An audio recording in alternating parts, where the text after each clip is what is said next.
Hello, good morning. We are here today to talk about sharing those wonderful ideas that are in your head, and more specifically, to know which ones you should actually share.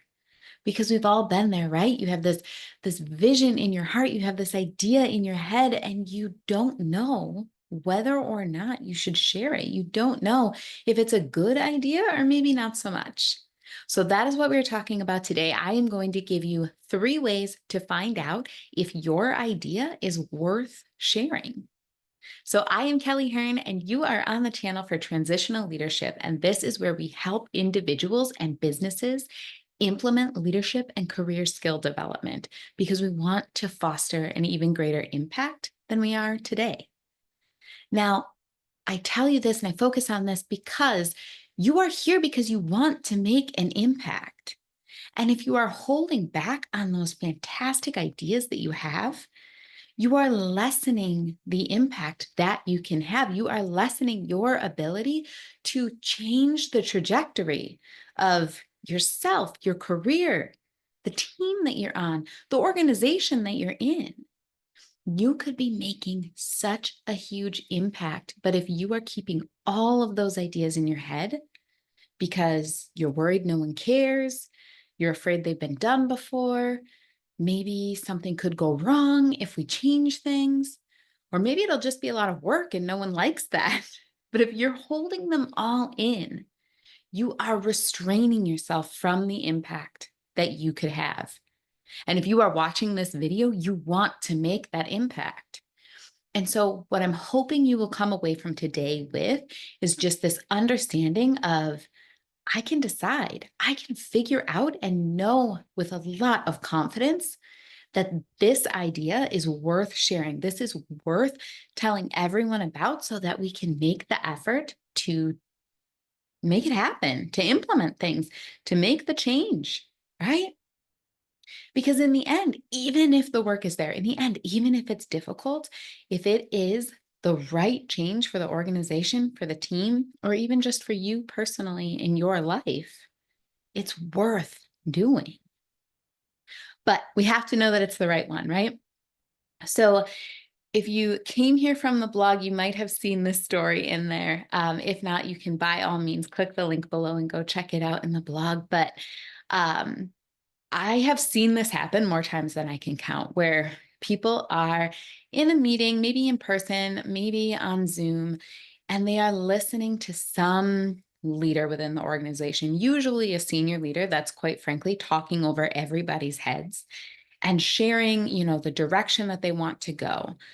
But they're doing it in such high level, vague terms that everyone just starts glazing over. No one's really listening anymore. They're politely nodding and being respectful, but they're not in it with them. Now, you as a leader, as someone who wants to take the lead in an organization or on a team, or maybe just in your own work, odds are that you might glaze over a little bit, but there's some part of your brain that's like, wait, could I help? Do I have something that could help this situation? Now, in this day and age, expenses are always a top focus, right? These are always things that we want to be focused on. And so one example that I ran into recently with a client was that exact situation, listening to the CFO talk about everything that was happening, and they had this great idea on how they could really consolidate software, right? Everybody was using all different kinds of software that had been grandfathered in, or they used it at a prior organization, or all the things. But if they had one singular software, this person surmised, this person had the idea that if they had one singular software, it would be a better situation for training. It would help them develop better processes. It would be more clear on how to actually get work done and be more efficient for the teams. And then on top of that, IT would only need to support that one software. But as they got more excited, as they were sort of tuning out that CFO talking about all the things, as they were getting more excited, they started kind of talking themselves out of it. What if people don't actually want to make that change? What if there's a reason they use all the different kinds of software? What if IT isn't actually supporting it today, so there isn't any savings there. And I sound dumb because that really isn't an issue. Well, all of that fear, all of those questions, all of those risks start popping into your head. And all of a sudden, making the change doesn't sound like that good of an idea. It doesn't sound like something that you want to share with your organization, with that CFO by any means, or with your team lead, or maybe even your colleagues, right? Because there's inherently a risk in just saying the idea out loud. Now, the interesting thing there is that process that that client went through. They thought through the whole thing in probably a matter of seconds, maybe a minute while they're sitting in that meeting. But you do the same thing with every idea that you have. You go through this process of what's the problem? Do I have a solution? Oh my gosh, I'm so excited about this solution. There's risks to it. I'm pretty afraid of what could happen if I go through the risks. Now I get to make the decision. Do I say it out loud or do I keep it in my head? Right? That problem, solution, excitement, risks, fear, decision. We go through that process, whether we are talking about going out to dinner on a night that we were planning to make leftovers with our spouse, or telling the organization that we should really consolidate down to a single software. You're doing it every time. Now, the question is, how do we determine if that lineage and then getting to the decision of, I think I'll just keep this one to myself. I think I will just hold back on sharing this idea that I have. How do we know if we got there intentionally or if we just landed there out of fear? So I want you to think about these three questions. And honestly, if it's a big decision, journal them out. Think through them in a really methodical way so that you're able to share the idea on the back end. And we'll get to that in just a second. But the first question I want you to ask yourself is, does it advance the organizational goals? So if we use the example that we're talking about here, this client that I had, the idea that they had of using a singular software would reduce expenses. And that was the overall goal. So to answer this first question, absolutely, it would advance the organizational goals to pursue this idea or to share this idea, right? Now, it isn't always that clear.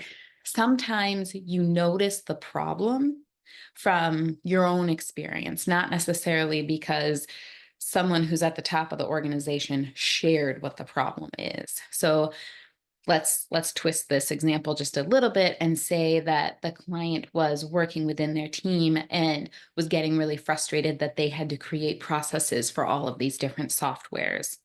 Then the question of, does making this change advance the organizational goals, gets a little bit more complex because you have to first understand what the organizational goals are and do a little bit of research, maybe ask a few questions, and then you can decide if it is in alignment. So if expenses weren't a question, or if the company really prized having autonomy in your work, then maybe forcing everybody into one solution wouldn't align. And so you'd make the decision that way. So that's the first question to ask yourself when you're trying to figure out if your idea is worth sharing. Does it advance the organizational goals? Next, do you know two alternatives? Now, I specifically say two, not because it's a magical number, but because I want you to consider a couple, not a million. Don't let your head run wild with this one. But do you know two alternatives to the idea that you have? Thinking about it this way helps you expand your view of the problem and possible solutions.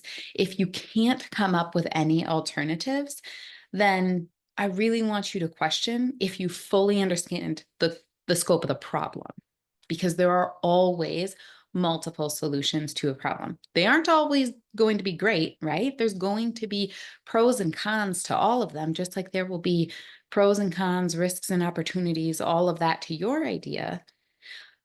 But think through if there are reasonable alternatives, reasonable solutions. So again, if we go with this example, maybe it is exploring if IT has a preference on the type of software that's being used. Or maybe it's exploring, are there maybe three options because there's different ways people are doing work that we should look at and not go down to a singular option. Okay. So think through those alternatives. Having some understanding of the pros and cons is great. And that leads us into the next question, third and final question. What are the risks of making the change? And what are the risks of doing nothing? This kind of falls into that basic human nature that we were talking about in the beginning, that fear of, well, what if this doesn't work? What if things go wrong? What if there are other problems that are caused if we make this change, if we implement this idea that I have? Work with that human nature, bring those risks right into it, write them down. There are always going to be risks and risks and opportunities. There are always going to be pros and cons to any idea that you have. And that's okay. That's good. We want to have a full understanding of those. And if you don't, then again, I would challenge you to say you either don't have a full, robust understanding of the problem, or you don't have a full understanding of your solution. Now, I say that with a little bit of an asterisk on it because you are deciding whether or not to share your idea. It doesn't have to be fully baked. It doesn't have to be perfect. If you can go through these questions and answer them in a reasonable way with a few ideas of what the risks and opportunities would be, a few ideas of what potential alternatives would be, and an understanding of how it fits into the goals, if you can do that for your idea, then it is worth sharing. It might not be implemented. You might talk to your boss or you might talk to the senior leadership group and say, this is what I'm thinking. There are some risks to this. People wouldn't like it. It will take a lot of time for us to implement this. But in the long run, it would save us on expenses. They might say, that's very nice, but we don't have the time to put in right now. That's okay. It's still an idea worth sharing. Because even if it isn't implemented, even if they don't agree with you, having this well-rounded understanding of the solution or the idea that you're bringing forward demonstrates your leadership in the organization. It demonstrates your understanding of where the company's going and how you can help advance the ball. And that's what you want, isn't it? You want people to think of you as the person who's innovating, who's coming up with the ideas and seeing it from all different sides. You want to be the person who can articulate your point and take it to the next level. You want to be the one who's associated with all of the great ideas, whether or not they're actually acted upon. But if they're well thought out, if they're supportive of the organizational goals, if they understand that there are alternatives and there are different ways to look at things, if you can demonstrate that you can see the risks and are either okay moving forward or pivot to avoid some of those, then you are the leader that they are looking for. You are the person who can lead the project or the team or the department. It demonstrates that you are going up one level from where you're at today. And if you are looking to make a greater impact in your career and leadership, then man, that is where you want to be. That is what you want to be doing, right?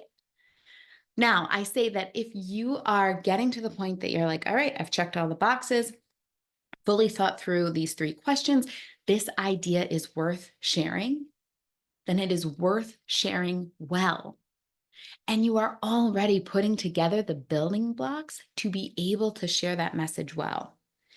And in the Ripple Effect workshop, which is going on next Monday on the 30th, I will teach you how to construct that message, how to construct that, that idea in a way that influences people to act on it, to move forward. Because when you are able to influence, It is non-discriminatory. You can share that with your team and help them implement the plan that you have in place. You can share it with your boss and help them to champion the idea with their peers and above. And so you will learn how to utilize that understanding of the organizational goals and communicate your idea in a way that influences people to step in beside you and behind you and get it done. If this is where you want to be, if you are like, yeah, I have this idea, I have written the answers to these questions, I am ready to push this forward, then I cannot recommend enough that you join the Ripple Effect Workshop because not only will I help you understand how to construct this message, but you will get group coaching so that you can ask your questions and we can make sure that you are on the right path. So I need you to click the link below and at least learn more about how this can work for you if you have an idea worth sharing. If your idea is worth sharing, it is worth sharing well. So learn more about how you can share that message. All right. I hope that this was helpful for you.